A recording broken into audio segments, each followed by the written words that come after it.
Tormenta Rampaging Run is an all-new 309-foot tall roller coaster currently under construction at Six Flags Over Texas. The new Giga Coaster will be located in the park's Spain section and tower over the park's front entrance with its menacing 285-foot, 95-degree drop. This placement is perfect as the drop will be an absolute crowd pleaser, as trains rush past guests entering the park at 87 miles per hour. Tormenta will be built by renowned ride manufacturer B&M and will be part of their dive machine product line. Now, Tormenta is a big deal for Six Flags Over Texas, as it's the first brand new, ground-up custom roller coaster built at the park since Titan opened in 2001. And you can even argue that Titan is just a clone of Goliath at Six Flags Magic Mountain with an additional helix. Every coaster built since Titan has either been an off-the-shelf clone of an existing ride, or you also had the conversion of the existing Texas Giant into New Texas Giant. And while the general public is probably nothing but eager for this new addition, roller coaster enthusiasts do not share the same sentiment. B&M's new coasters over the last few years have opened with shockingly rough or bouncy experiences that contrast heavily with the smooth coasters the company had built for decades prior. And it just seems like lately, every new major theme park is opening a dive coaster.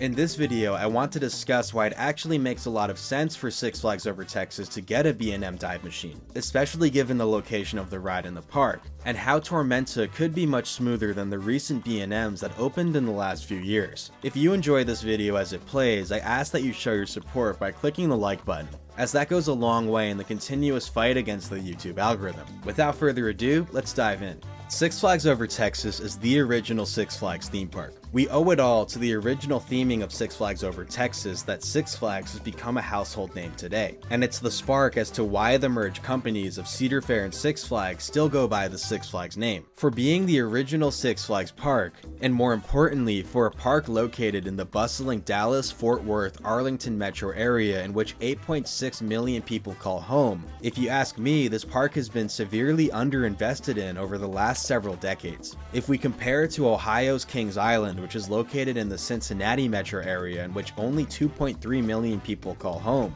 Kings Island performs much better than Six Flags Over Texas with just roughly 1/4 of the metro population. According to the 2023 Theme Park Index Global Attractions Attendance Report, Kings Island ranked in the top 20 attended theme parks in North America at 15th, with approximately 3.5 million visitors, whereas Six Flags Over Texas did not rank in the top 20 and seemingly had an estimated attendance of anywhere below 2.5 million visitors. Part of this performance difference is likely due to Kings Island's much better reputation, which comes in part from the park's better upkeep of infrastructure and overall aesthetic, and probably due to the enhanced investments Kings Island has received compared to Six Flags Over Texas. As I mentioned earlier, besides New Texas Giant, Six Flags Over Texas has only received less impressive off-the-shelf clones of existing rides, whereas Kings Island has opened many brand new custom roller coasters, including Diamondback in 2008, Banshee in 2014, Mystic Timbers in 2017, and Orion in 2020. So compared to Kings Island, I think it's fair to say Six Flags Over Texas is both underperforming and does not see enough investment compared to the larger metro area it primarily pulls crowds from. This leads to Tormenta Rampaging Run, which will be the first brand new ground-up custom roller coaster built at Six Flags Over Texas in 25 years. And for so many reasons, I see this as a very smart and cost-effective addition. With the size of this ride, it's clear that Over Texas wanted a massive new headlining attraction that would be a people pleaser. And at 309 feet tall, making the ride a giga coaster, the size of the coaster is already extremely marketable. Additionally, dive machines are very popular with the general public, which is a big part of the reason why we keep seeing dive machine coasters built all over the place. So no doubt will this coaster be a crowd pleaser that will convince many potential visitors to come to Six Flags Over Texas. Now, for coaster enthusiasts like you or me, this is likely not the type of giga coaster we would have liked to see. Up until this point, aside from Red Forest of Ferrari Land in Spain, every single giga coaster has been more of the sprawling out and back type, with much more spread out layouts that focus more on speed and airtime and less so on inversions. But this is the first time we're seeing an inversion focused dive machine enter the giga coaster space. And while I personally would have rather seen the addition of something like Fury 325 at Carowinds, those types of giga coasters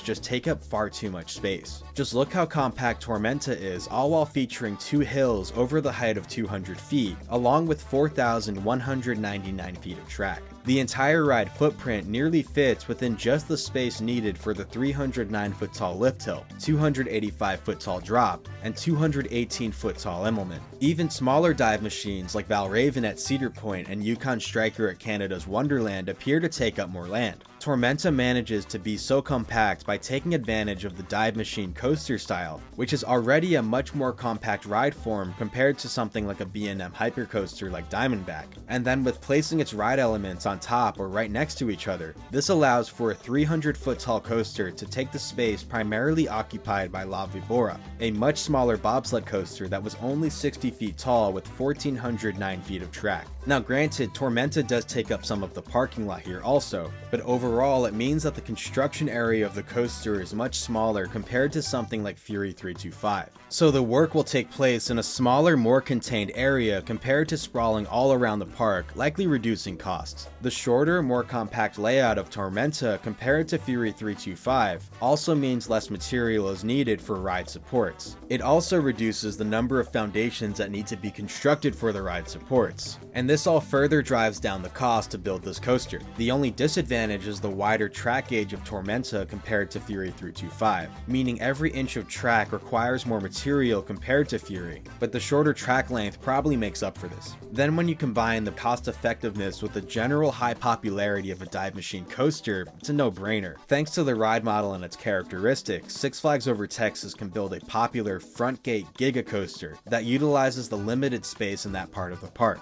And while it may not cater the best to coaster enthusiasts, it's far more important that the ride caters to the much larger 8.6 million residents in the surrounding metro area, and hopefully beyond that. In addition to Tormenta, the park is transforming the Spain section into Rancho de la Tormenta, which will see the area take on an immersive theme set to an old secluded Spanish village. The reimagined area will also see the debut of Cocina Abuela, a brand new restaurant that will incorporate Cedar Fair's more upscale food style, with 2 kitchen lines serving brand new items. Overall, it's a major win for the park, and we're now seeing the level of investment that a legacy Cedar Fair park would receive. Hopefully over the years, we'll see a lot more of this at the legacy Six Flags parks, which in comparison to many of the legacy Cedar Fair parks, are underinvested in and underperform for their respective metro areas. Something else you may be questioning is why would Six Flags Over Texas open a B&M dive machine when Six Flags Fiesta Texas just opened a B&M dive machine in 2022? Dr. Diabolical's cliffhanger.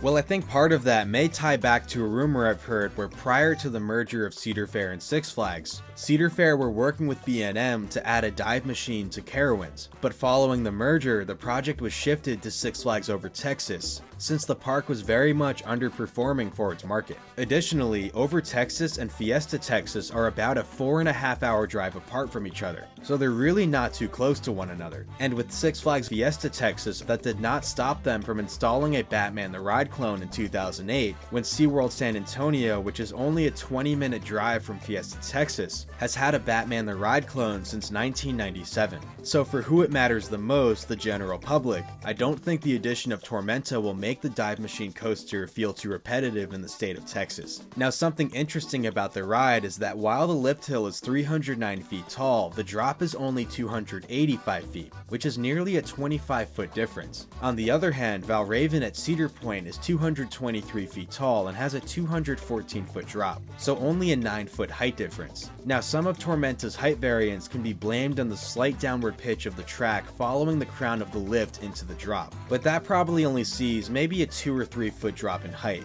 The real bulk of this height difference appears to be due to the ride being built on a slight hill as we see here. The crest of the lift is actually above a lower part of the terrain, and then the drop takes place over a higher part of the hill, which is why we see a big difference between the height of the lift and the drop. Then when it comes to ride duration, Tormenta looks to have 8 ride elements across its 4,199 feet of track, if you count the ascent into the brake run. This is the same number of ride elements found on Yukon Striker at Canada's Wonderland, the most recent full-scale B&M dive coaster which opened in 2019. Meanwhile, Valravn at Cedar Point, the next most recent full-scale B&M dive coaster, only has 7 ride elements. In terms of ride time, from when the train releases from the hold brake on the first drop to when the train hits the final brake run, Tormenta's animated POV shows a ride time of 50 seconds. For comparison, Valraven's animated POV shows a ride time of 45 seconds, with the official POV showing a ride time of about 47 seconds. Yukon Striker's animated POV shows a ride time of 50 seconds, with the official POV showing a ride time of 54 seconds. So if that trend continues, where the real ride has a slightly longer ride time than the animated POV, we could be looking at just over 50 seconds of ride time in Tormenta. Now, is it kind of a letdown that the much taller Tormenta is not a good amount longer duration-wise than Yukon Striker? Certainly, but I think it unfortunately makes sense given the space we're working with, as well as not ballooning the ride's budget. You can also make the comparison that most B&M Gigas, so I'm talking Orion at Kings Island and Leviathan at Canada's Wonderland, are both shorter duration-wise than the B&M hypercoasters in the same parks. It's not ideal, but I guess it's what happens when you have limited funding when trying to build taller rides, unless you're the developers over at Six Flags Qiddiya City. Beyond that, what I love about Tormenta is the sheer size of all its ride elements. And I'm also hopeful the ride will pack some strong positive G-forces, which combine very nicely with the large elements as seen on Banshee at Kings Island. The 218-foot tall Immelman is nearly the same height as the lift hills on both Valraven and Yukon Striker, and the 179-foot tall vertical loop is also insane. The second big drop off the mid-course brake run is likely the same height, if not taller, than Dr. Diabolical's first drop, and the cutback over the first drop looks awesome. Hopefully it's tight and super forceful. Now, a major allure of the B&M Dive Machine coaster is that they are glass smooth. At least they used to be glass smooth. Sheikra at Busch Gardens Tampa opened in 2005, and that ride is still perfectly smooth. Same for Griffin at Busch Gardens Williamsburg, which opened in 2007 with trains sitting a ridiculous 10 riders across. 2016's Valraven and 2019's Yukon Striker are both glass smooth also, and feature trains that sit 8 across like Sheikra. Now, these B&M dive machines run on the company's much wider gauge track compared to the standard gauge used on most of their coasters. In 2022, Six Flags Fiesta Texas opened Dr. Diabolical's Cliffhanger, which was the first mini B&M dive machine to run trains seating 7 across on the company's standard gauge track, whereas in previous mini dive coasters, B&M used trains seating 6 across on their standard gauge track, like Valkyria at Liseberg. The push to a 7 across train on standard gauge track for Dr. Diabolical was a bit controversial.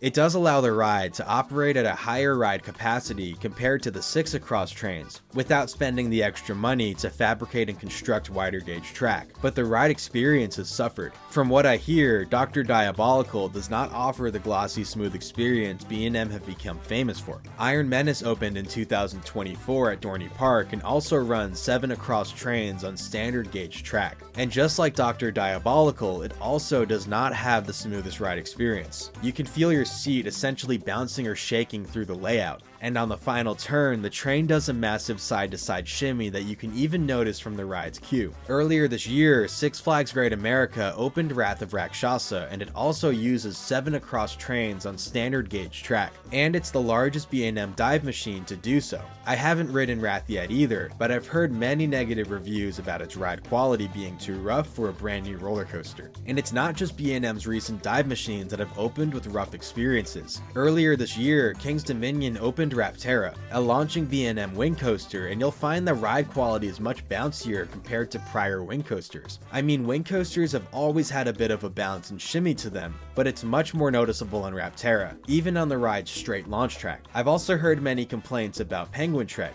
a B&M launching family coaster that opened in 2024 at SeaWorld Orlando. I haven't ridden this coaster yet, but I've heard many complaints that the ride is also rough. The story continues with Phoenix Rising, a B&M family invert that also opened in 2024 at Busch Gardens Tampa. The ride is criticized for its unusually rough experience for a brand new B&M. It's sad to say, but B&M has developed a reputation amongst roller coaster enthusiasts for building rough roller coasters now, and it's led to many being fearful that Tormenta could also exhibit the roughness found in other new B&Ms. And this would suck because Tormenta is going to be huge and fast, so you could feel its roughness a whole lot more. Now, I don't know the exact reason why new B&Ms ride much worse than prior B&Ms, but there is one aspect that could work in Tormenta's favor, and that's the use of B&M's wide gauge track as opposed to standard gauge. The wide gauge is to accommodate the ride's 8-passenger trains, and we haven't seen B&M build a rough wide gauge dive machine yet. Now granted, B&M hasn't built a wide gauge dive machine since Yukon Striker in 2019,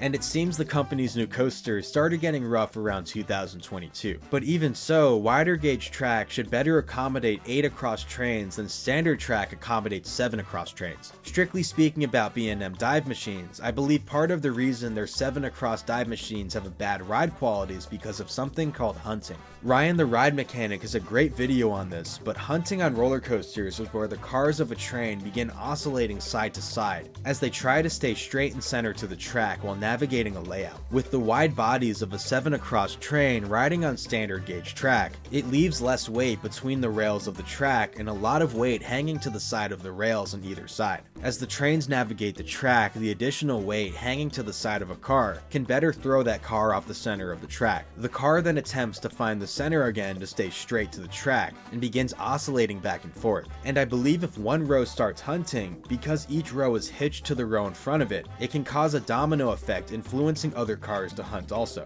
And that's on top of each individual car already probably hunting to stay straight to the track. Here we see some pretty obvious hunting on Furious Baco at Portaventura, which also runs a very wide train. You can clearly see the Zero car shimmying left and right as it struggles to keep to the center of the track, and this motion is likely influenced by car 1 of the train as it shimmies side to side also. Now thankfully with B&M's 8 across trains paired with wide gauge track, it leaves more of each car between the rails of the track and less weight over the edges, with a greater percentage of the train's weight now between the rails, as well as each car having a wider wheelbase between the left and right bogies. I believe this leads to a smaller chance of hunting, and that the train should have a better ability to ride straight and center to the track. This should hopefully avoid moments like Iron Menace's final turn. Now when it comes to vibrating or rattling up and down vertically, we'll have to see how that pans out. However, I'm hopeful that hunting is currently the biggest contributor to the rough ride experience of new B&M dive coasters, and that the use of wide gauge track on Tormenta helps significantly. Otherwise, we might be screwed. Now it is really sad though that after decades of building smooth coasters, we now question if new B&Ms will be smooth. Meanwhile, we expect nothing but glass smooth experiences from other companies like Vekoma, who used to spam the earth with SLCs, and now they build some of the smoothest coasters ever. Now to my favorite part of the video. Let's discuss what will likely be the block zones found on Tormenta. For those of you who are unfamiliar, a block zone is a section of ride that only one train may occupy. At the end of a block zone is a method to stop a train in case the block zone ahead is still occupied. This is the safety system that prevents roller coaster trains from colliding with one another. Using the block zones found on Valraven at Cedar Point, it's likely Tormenta will use the same blocks. First is the station block, then the lift block. Following is the pre-drop block, which consists of the turn and brake run before the drop. Next is the mid-course brake run, which creates a block that is commonly just called block at most parks. Then is the main brake block, which ends with the first portion of final brake run. And last is the waiting/transfer block right before the station. So a total of 6 block zones, easily allowing the ride to run 3 trains. Now Yukon Striker can theoretically cycle 57 trains an hour, and Valraven could originally theoretically cycle 51 trains an hour. Unless Tormenta has a much faster lift hill than Yukon Striker and Valraven, it could see a lower theoretical dispatch count due to the longer lift. The Tormenta animation appears to have trains take about the same amount of time to climb the lift as Yukon or Valraven, but it's just an animation, so we'll have to see. I think at the very least, the ride should be capable of a theoretical 45 dispatches an hour. So that's a dispatch every 80 seconds and yields 1,080 riders per hour with the 24 passenger trains. What will also help is it looks like the trains will incorporate the design upgrade that we first saw with Dr. Diabolical's Cliffhanger, where the trains themselves actually have a wider floor between each car, which means that in the station, aside from the first row, they do not have to use combs to build a floor for the train. So instead of waiting for the combs to either go into position or out of position,